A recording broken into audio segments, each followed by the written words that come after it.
My name is Samira Kapoor, and I'm 33.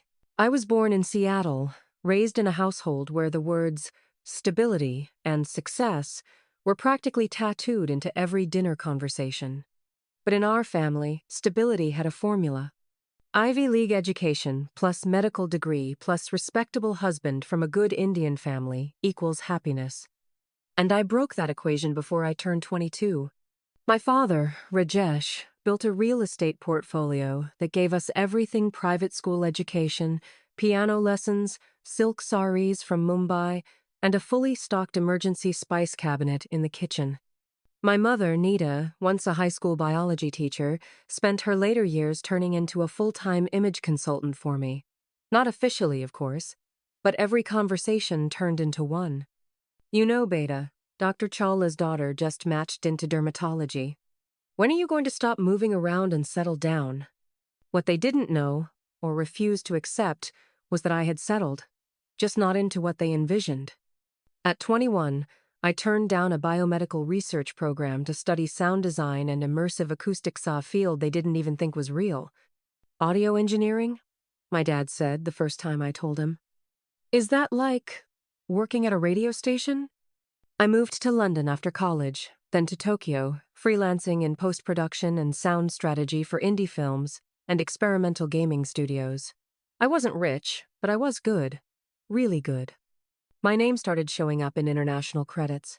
But to them, I was still the one who dropped out of MIT and threw away a future. Strike one. Strike two, telling them I was engaged, but they couldn't meet him yet. They didn't know how to handle that.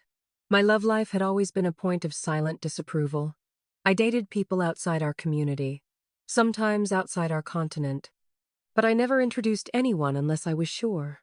And I was sure about Leo.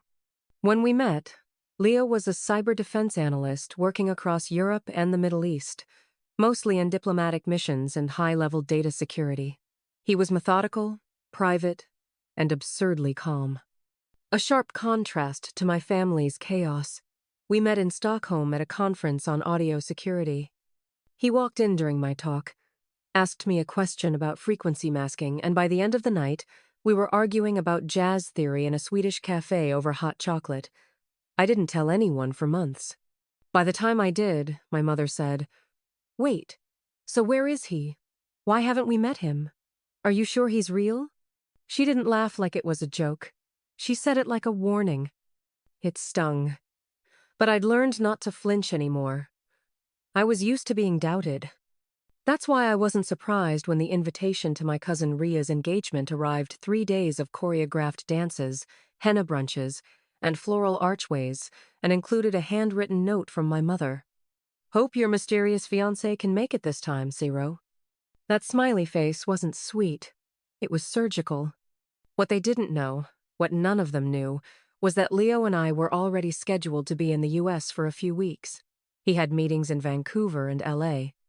We'd planned to spend a few days in Seattle, visit old friends. I wasn't even going to go to the engagement at first, but then I thought, why not? Why not show up? Even if he couldn't be there for the whole, even thee had one last-minute debrief that afternoon, I knew he'd find a way to make it. I knew because Leo always did. The engagement party was being held at the Andalusia Estate, a sprawling Spanish-style venue in Palm Springs with a koi pond, fairy lights, and enough roses to make the entire desert smell like a wedding perfume commercial. Ria, my cousin, was 29, luminous, and blissfully in love with her fiancé, Dr. Ishan Mehra Stanford-educated cardiothoracic surgeon with the kind of resume Indian aunties laminated for matchmaking purposes.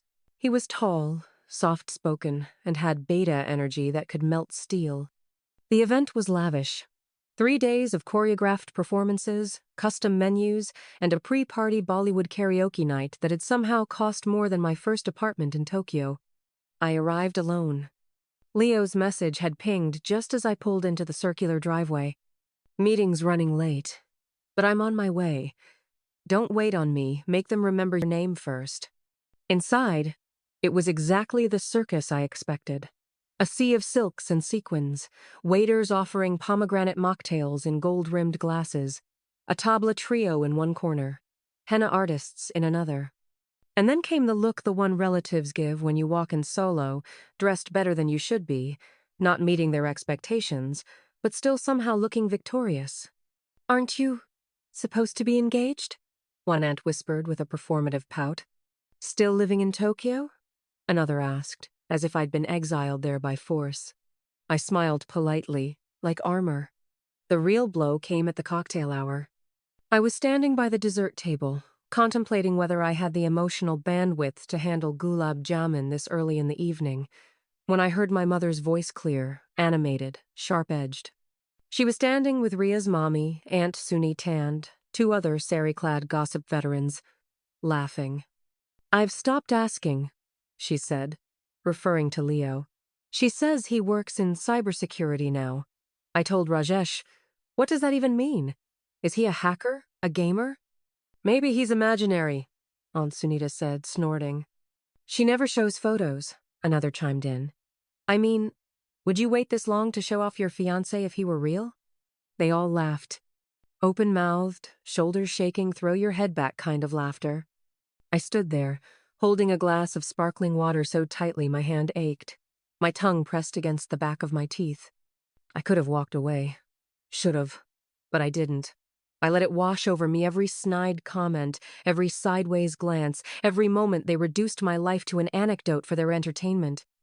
It didn't matter what I'd accomplished. To them, I was the maybe lesbian, definitely unstable, possibly delusional cousin who'd probably marry an NFT at this point. I kept it together through the appetizers, through the bridal video montage, through the 10-minute speech from Ria's childhood math tutor. And then came the toast. Apparently, the planner had asked a few close family members to say a few words.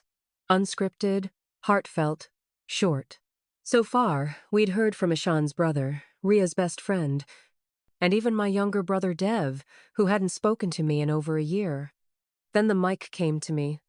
I didn't plan to speak, but as soon as they called my name, a ripple moved through the crowd. Some clapped, some raised eyebrows, and my mother visibly tensed. I walked to the center of the open-air patio. The lights were golden. The chandeliers above glowed like inverted fireflies. My wine-colored sari caught the light as I took the mic with one hand.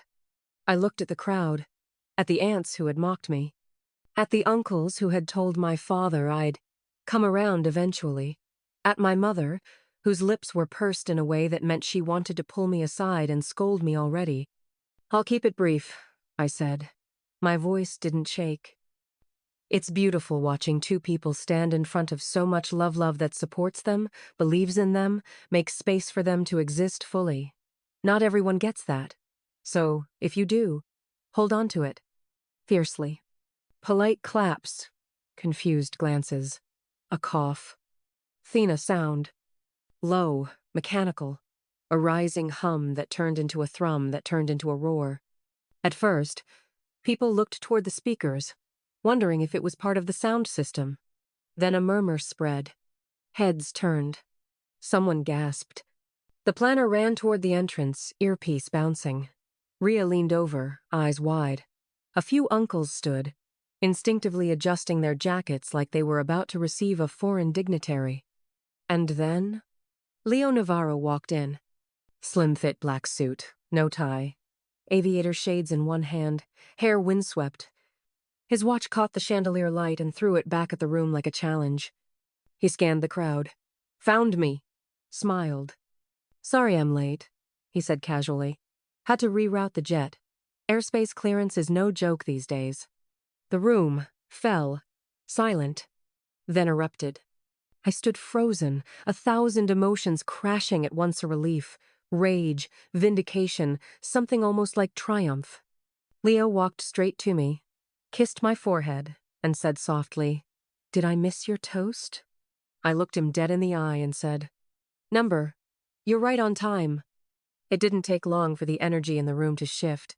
The same relatives who, just minutes earlier, had been exchanging smug glances over my solo entrance were now leaning forward in their seats, suddenly very interested in aviation logistics and international time zones. Leo stood tall, confident without trying to be impressive, charming without needing to sell himself. He was good at that. Years in diplomatic security had made him fluent in the art of non-threatening dominance. He shook hands with Ria's parents, first graceful, courteous, with just enough warmth to disarm the skeptical and rattle the judgmental. Then he turned to my mother. "Nita Auntie," he said warmly, extending his hand. "It's really nice to finally meet you." She blinked, lips slightly parted. It took her a second too long to respond, as if her system was still buffering. "Oh," she said, recovering. "Yes, of course. Hello." She used that same polite but cold tone I'd heard her use on neighborhood women with questionable lawn ornaments. I almost laughed. Leo turned next to my father, Rajesh, who stood a few steps back with his arms crossed. His face gave nothing away, but I could see the flicker in his jaw, the micro-expression he made when he was recalculating a situation. "Rajesh uncle," Leo said, nodding respectfully. "It's an honor. I've heard so much about you." My dad didn't smile, but he took the handshake. Firm, evaluating, businessman to businessman. "And you," he said. "You work in cybersecurity and diplomatic data risk, yes," Leo replied smoothly.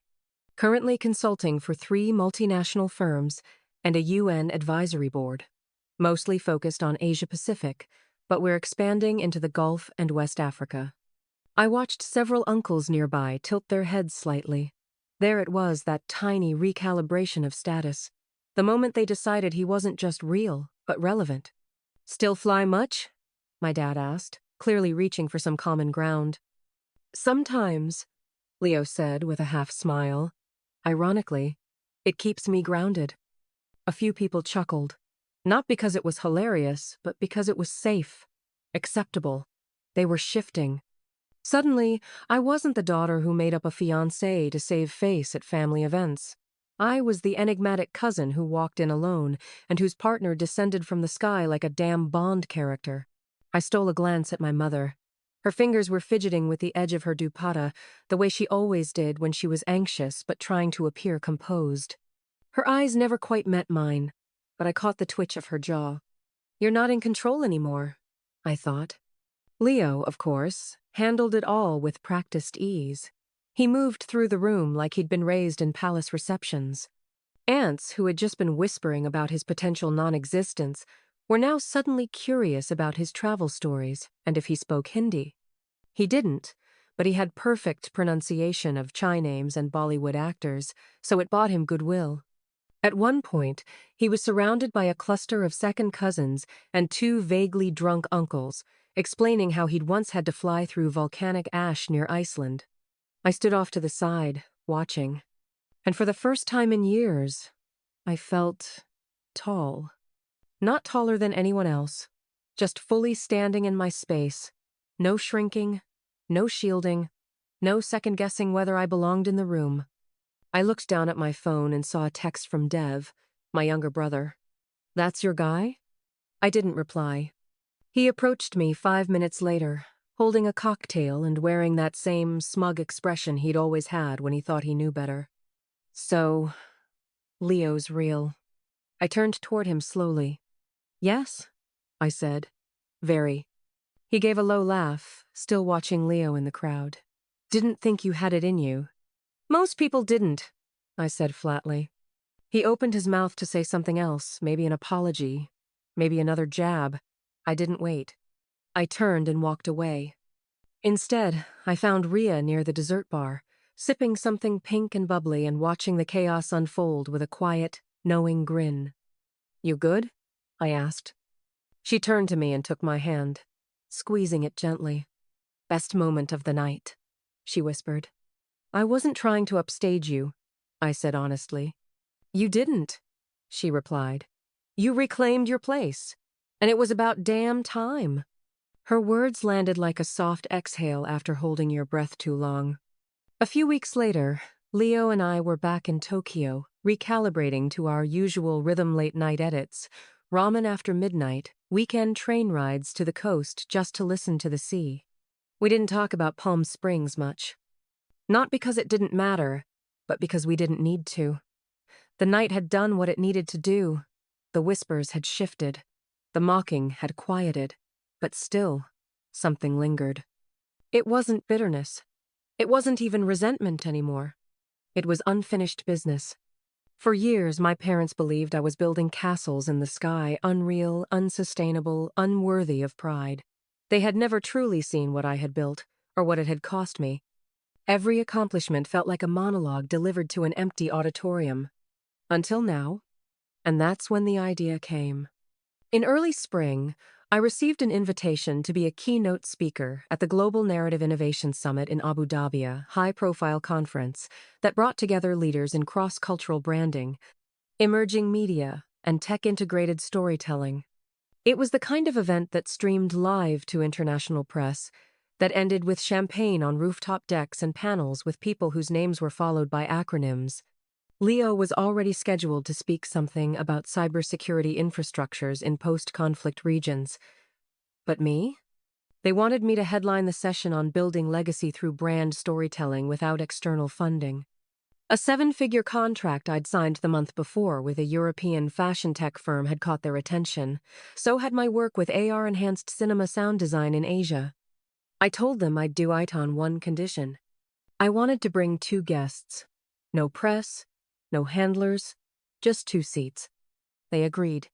So I wrote the note by hand. You once asked if I was serious about my life. I'd like to show you what serious looks like. Samira. I mailed it with 2 tickets. 3 days of silence. Then a text from my mother. We'll be there. They landed in Abu Dhabi on a warm Thursday morning. Leo picked them up in our Model X-No jets. No drama, just clean leather seats and soft Arabic jazz on the stereo. I waited for them at the apartment. Not the humble expat flat they probably expected, but a sleek 3-bedroom high-rise overlooking the Corniche, all glass walls and open kitchen. The kind of place where you host deal makers, not family dinners. My mother walked in and immediately zeroed in on the Moroccan tile backsplash. My father paused at the view, then at the minimalist art on the wall. They didn't say much, but I could see it. The recalibration was back. Sharper this time. Less about Leo, more about me. This wasn't accidental success. This was built. The night of the summit, I stepped onto the main stage in a white tailored pantsuit. Hair slicked back, microphone clipped discreetly at my collar. I looked out at the crowd, executives, investors, cultural diplomats, and then toward the front row. My parents sat side by side. My mother's hands were folded tightly in her lap. My father wore the same suit he reserved for weddings and funerals. They looked so out of place, and yet, exactly where they needed to be. I told my story.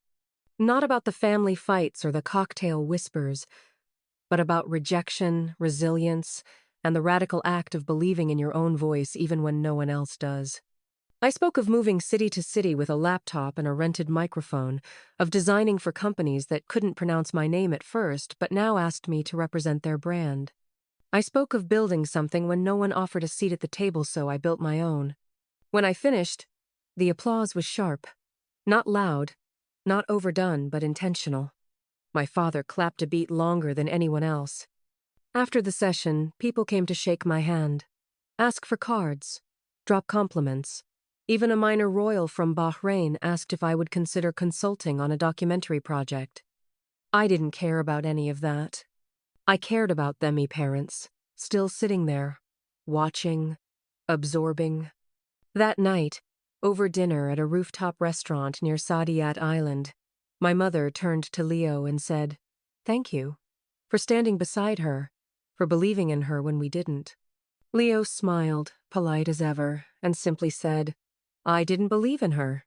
I just saw what was already there." My father stayed mostly quiet through the meal, until we stepped out onto the balcony. He pulled me aside, his expression unreadable. "You've done well," he said after a long pause. "I didn't see it before, but you've built something real." I looked at him, this man who once offered to pay for me to go back to grad school because he thought sound design was a phase. "I know," I said. He nodded. "I'm proud of you." It had taken 33 years to hear that. And by the time he said it, I didn't need it anymore. But I welcomed it all the same. We flew back to Tokyo 2 days later. The summit was over. The cameras were gone. The speeches echoed in headlines for a day, then faded like all headlines do. But something stayed with me, something I hadn't quite named until we landed, stepped into our apartment, and the door closed behind us. Peace. Not the quiet kind that hides from conflict, but the kind that follows it. Earned peace. Fought for peace. The kind of peace that says, you don't need to explain yourself anymore. For the first time, I didn't feel like I had to shrink to be loved. I didn't feel like an exception to the rule. I was the damn rule, no, and everyone else was just late to the realization. We didn't talk about my parents much after that. Leo understood. He always did. He knew that some victories aren't meant to be relived aloud. They just sit with you, like gravity. Steady. Present. Undeniable. But the effects rippled anyway. 3 weeks after the summit, my dad forwarded me a Forbes article on design innovation in post-pandemic retail spaces. Reminds me of that Japan pitch you mentioned. Interesting read. No emojis. No sarcasm. Just interest. My mother texted me a photo in the family group chaton I hadn't seen before. It was from the Abu Dhabi event. Me and Leo, standing on stage after the session, smiling, backlit by LED panels that read, Legacy through Identity. Her caption? Look who made it into the family album. It was the first time she'd acknowledged Leo publicly. Even Dev, my brother, texted a few days later. Hey, sorry if I've been a jerk. That was impressive. I stared at the screen for a long time, then replied, not sure if that's an apology or a TED Talk intro. He sent back a shrug emoji. Let's go with both. I didn't respond right away, but I saw it for what it was. Not a fix, not forgiveness, but an opening. A crack in the wall. One afternoon, back in Seattle for a quick trip, I stopped by the house I grew up in. My mom had asked me to pick up a few things she said were too sentimental to ship.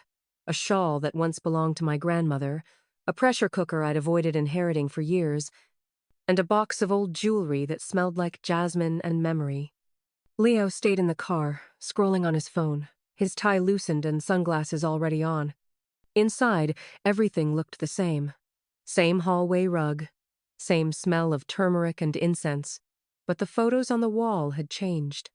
Where there used to be only frames of Dev, Ria, and Ivy League graduations, there was now just to the left of the living room archway a photo of me and Leo from the engagement party. The moment, I stopped in front of it. You printed this? I asked, when my mother came around the corner. She looked up. Ria sent it to me. I liked it. It's a good picture.